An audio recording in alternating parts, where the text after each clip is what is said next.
Hi everyone, welcome to my YouTube channel. So guys, आज के इस वीडियो में हम बात करेंगे कि क्या निफ्टी 50 ETF में इन्वेस्ट करना सही है। क्या इसमें कभी लॉस नहीं होता है। क्या निफ्टी 50 के ETF सेफ हैं। तो ये सारी डिटेल्स के बारे में आज हम चर्चा करेंगे और पूरा इसको विस्तार से समझेंगे कि इसमें हमें इन्वेस्ट क्यों करना चाहिए, अगर हम करते हैं तो हम कितने सेफ हैं, हमें इसमें पैसा लगाना चाहिए या नहीं लगाना चाहिए। ये सारी चीज़ें आज हम सीखेंगे। तो आज इन सब चीज़ों पे हम विस्तार से चर्चा करेंगे। तो चर्चा करने से पहले अगर आप चैनल पर नए हैं तो चैनल को एक बार सब्सक्राइब जरूर करें, बेल का आइकन दबाएं, जिससे क्या है कि हमारी अगली वीडियो जो भी बनेगी वो आपको उसका नोटिफिकेशन मिलता रहेगा, जिससे आप अप टू डेट बने रहेंगे। तो चलिए, इसके लिए हम आपको ले चलते हैं अपने कंप्यूटर स्क्रीन पर। हम यहाँ अपने कंप्यूटर स्क्रीन पे आ गए हैं। अब यहाँ पे हमने कुछ पॉइंट्स को बना रखे हैं कि क्या क्या पॉइंट्स हो सकते हैं जिसके बारे में हमें चर्चा करनी है, इस पर पूरा डिटेल से जानना है।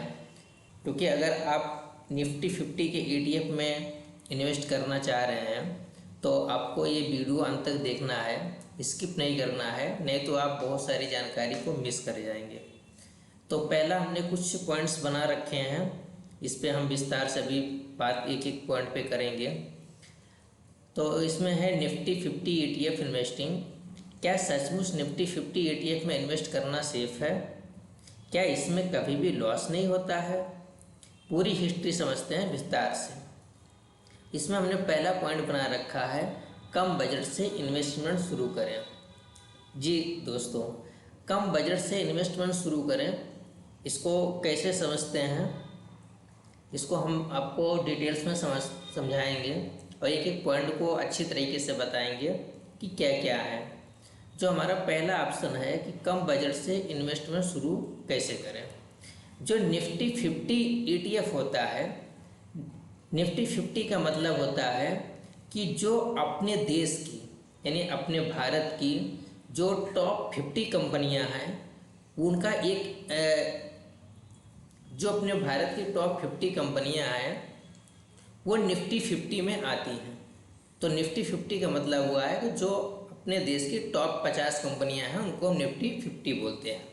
अब निफ्टी 50 ETF क्या होता है कि हर जो है कंपनी अपने अपने नाम से ETF बनाती हैं, बट वो ETF जो है टॉप निफ्टी 50 कंपनीज हैं उनको ट्रैक करता है। तो सबने अपने अपने नाम से ETF बनाते हैं, बट वो टॉप 50 कंपनी में उनका सारा शेयर लगा रहता है। तो ये होता है कम बजट से इन्वेस्टमेंट शुरू करना। कम बजट का मतलब होता है कि जो हमारा निफ्टी होता है, जो निफ्टी की आज के टाइम पे वैल्यू है, मान लेते हैं हम निफ्टी की जो है 25,000 निफ्टी है हमारी। ये निफ्टी की 25,000 अगर वैल्यू है तो हमारा जो निफ्टी 50 का ETF होगा वो आई थिंक ये 250 से स्टार्ट हो जाएगा। तो इसी को बोलते हैं कि कम बजट से इन्वेस्टमेंट शुरू। यानी आपके पास अगर 250 रुपया है तो आप ये 250 रुपया से इस निफ्टी 50 के ETF में इन्वेस्ट कर सकते हैं और ये आपका 250 रुपया टॉप की जो 50 कंपनियां हैं इनमें आपका पैसा लग जाएगा। ये सारा पैसा इसमें डिस्ट्रीब्यूट हो जाएगा।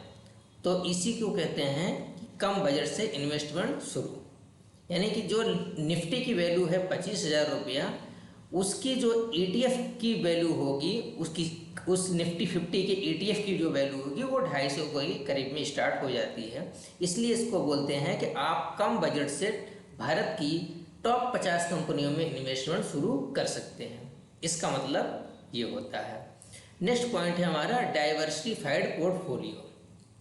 अब इसको भी समझ लेते हैं कि डाइवर्सिफाइड हमारा ये कैसे है। तो हमने एक एक टॉपिक का सब कुछ बना रखा है, उसको हम आपको दिखाते हैं कि डाइवर्सिफाइड का मतलब क्या होता है। डाइवर्सिफाइड का मतलब होता है कि ये जो आप पैसा लगाओगे, आपने तो निफ्टी 50 के ETF में पैसा लगाया। अब मान लेते हैं निफ्टी 50 ETF की जो कंपनी है, कोई भी एक कंपनी हम पकड़ लेते हैं, मान लेते हैं HDFC जो है एक ETF कंपनी हो गई निफ्टी 50 की, ठीक है। अब आपने इसमें पैसा लगा दिया, आपने तो सिर्फ ये HDFC के निफ्टी 50 के ETF में पैसा लगाया, बट जो ये कंपनी HDFC है ये भारत के टॉप 50 कंपनी में ये पैसा आपका इन्वेस्टमेंट करेगी, क्योंकि टॉप 50 कंपनी में जो भी आपके रिलायंस, टाटा, TCS, इन्फोसिस, ये सारी कंपनियां जो होती हैं वो अपने भारत की टॉप 50 कंपनियां होती हैं। वो टॉप 50 कंपनियों में आपका जो है ये पैसा डिस्ट्रीब्यूट हो जाता है थोड़ा थोड़ा करके, क्योंकि अगर ये एक ETF है तो इस ETF में 50 कंपनियां हमारी जुड़ी हैं।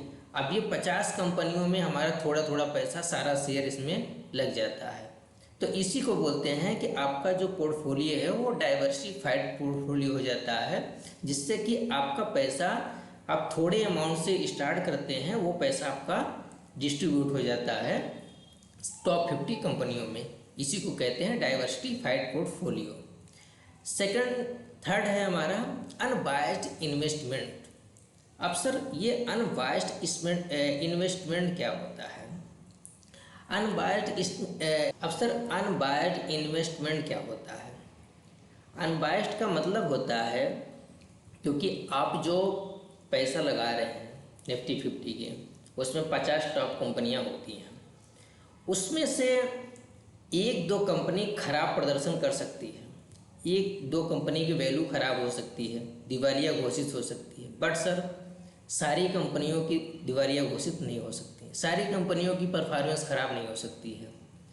तो इसमें इसीलिए इसको जो है बोला गया है अनबायस्ड इन्वेस्टमेंट। अगर टॉप 50 कंपनी में कोई एक कंपनी की वैल्यू जो है वो खराब होती है, अगर वो वैल्यू को खराब होगी, उसका परफॉर्मेंस अच्छा नहीं होगा, तो उस कंपनी को वहाँ से अनलिस्ट कर दिया जाएगा। जो 51 रैंक की कंपनी होगी उसको चांस मिल जाएगा, वो टॉप 50 कंपनी में आ जाएंगी।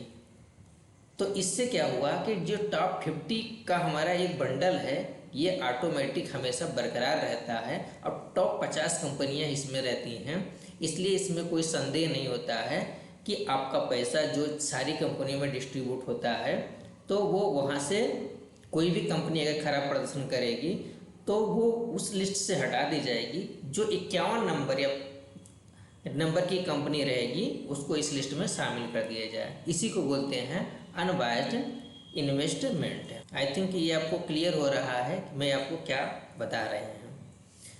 और फोर्थ ऑप्शन है हमारा ट्रांसपेरेंसी। अब सर ये ट्रांसपेरेंसी क्या होती है?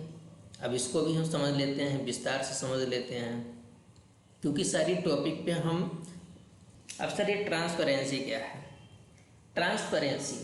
ट्रांसपेरेंसी का मतलब होता है कि हम जैसे किसी बात करते हैं शेयर के बारे में कि टाटा का बढ़िया है, रिलायंस का अच्छा है, इन्फोसिस का है, इसमें इन्वेस्ट करेंगे, ये डाउन जाएगा, ये अप जाएगा, ये सारी चीज़ें एनालिसिस करते हैं।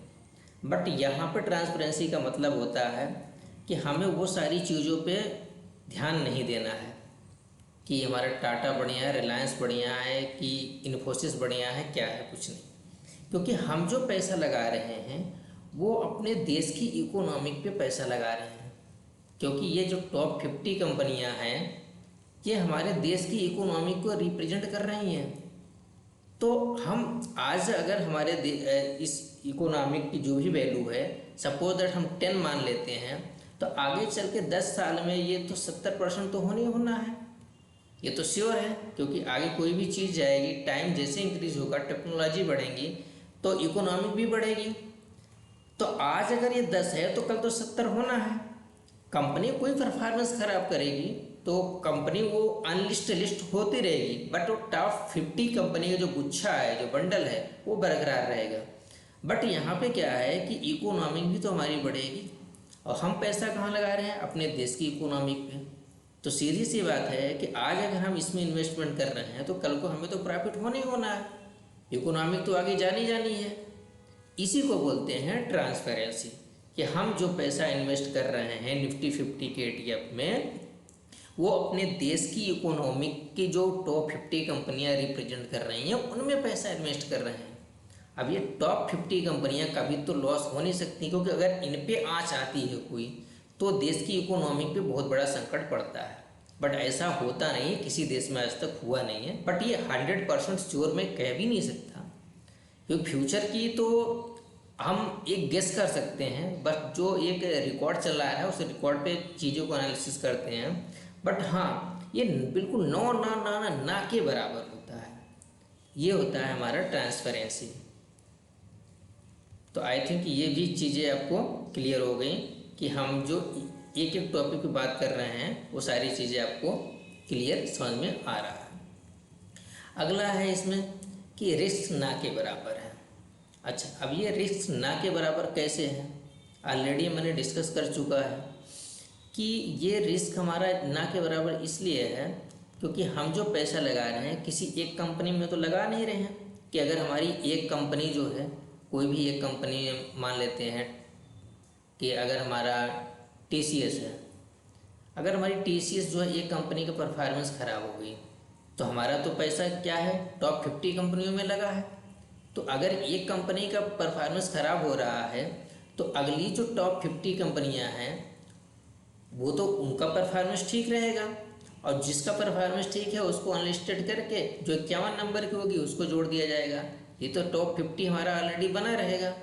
तो इसलिए इसमें रिस्क कम होता है कि पैसा हमारा जो 50 कंपनियों में इन्वेस्ट हो रहा है वो हमेशा 85 कंपनियों में इन्वेस्ट होता रहेगा। चाहे भी कोई कंपनी परफॉर्मेंस खराब हो जाए, कोई कंपनी दिवालिया घोषित हो जाए या कुछ भी हो जाए, क्योंकि वहाँ से जिसकी भी परफॉर्मेंस ख़राब होगी वहाँ से उसको हटा दिया जाएगा। उसके आगे की जो कंपनी रहेगी जिसकी टॉप रैंक रहेगी उसको उसमें ऐड कर दिया जाएगा। तो इसलिए इसमें कहते हैं कि रिस्क हमेशा ना के बराबर होता है, क्योंकि ये हमारा पैसा हमेशा टॉप 50 कंपनियों में लगा होता है। और ये टॉप 50 कंपनियाँ जो है हमारे देश की इकोनॉमी को रिप्रेजेंट कर रही हैं। इससे यही हमें समझ में आता है कि इसमें हमें रिस्क बहुत ना के बराबर होता है। तो इसमें निफ्टी 50 के ETF में ये जो हम बात कर रहे हैं सारे पॉइंट पे जो हमने भी बात किया है, आई थिंक आपको सारी चीज़ें क्लियर हो गई होंगी कि इसमें इन्वेस्टमेंट हमें क्यों करना चाहिए और करना है तो कैसे करना है। ये सारी चीज़ें आई थिंक आपका जो डाउट है कोई डाउट बचा नहीं होगा, सब क्लियर हो गया होगा। तो दोस्तों इसमें निफ्टी 50 के बहुत सारी कंपनियां हैं जो उनका ETF स्टार्ट होता है आपकी, और वो आपको कुछ एनालिसिस तो करनी पड़ेगा, क्योंकि अगर आपको कुछ करना है, कुछ सीखना है, आगे चल के कुछ उससे लेना है तो आपको थोड़ी बहुत एनालिसिस करनी पड़ेगी। तो आप वो चीज़ें निफ्टी 50 की ETF में जाके आप देख सकते हैं कि निफ्टी 50 ETF की कौन कौन सी कंपनियों के शेयर हैं और उनके ETF क्या है। सारे ETF अच्छे होते हैं क्योंकि ये टॉप 50 कंपनियों को रिप्रेजेंट करती हैं। तो कोई भी ETF है उसमें आप अपनी ट्रेडिंग स्टार्ट कर सकते हैं। और प्लस पॉइंट यही है कि ये ETF जो होता है आपकी ट्रेडिंग के जैसा होता है, आप इसमें ट्रेड करते हैं तो इसमें कभी भी आप बाय करिए, कभी भी आप सेल करिए, कोई इशू नहीं है। तो आई थिंक आपको ये सारी चीज़ें क्लियर हो गई होंगी हमें निफ्टी 50 ETF। आई थिंक आपको निफ्टी 50 ETF के बारे में सब कुछ क्लियर हो गया होगा। तो चैनल को सब्सक्राइब करें और लाइक करें और शेयर ज़रूर करें, और हमें कमेंट भी करें कि आपको वीडियो कैसी लग रही है और नेक्स्ट आपको किस टॉपिक पे वीडियो चाहिए। मैं आपके कमेंट का रिप्लाई करूँगा और उस पर वीडियो ज़रूर बनाऊँगा। मिलते हैं नेक्स्ट वीडियो में, तब तक के लिए धन्यवाद।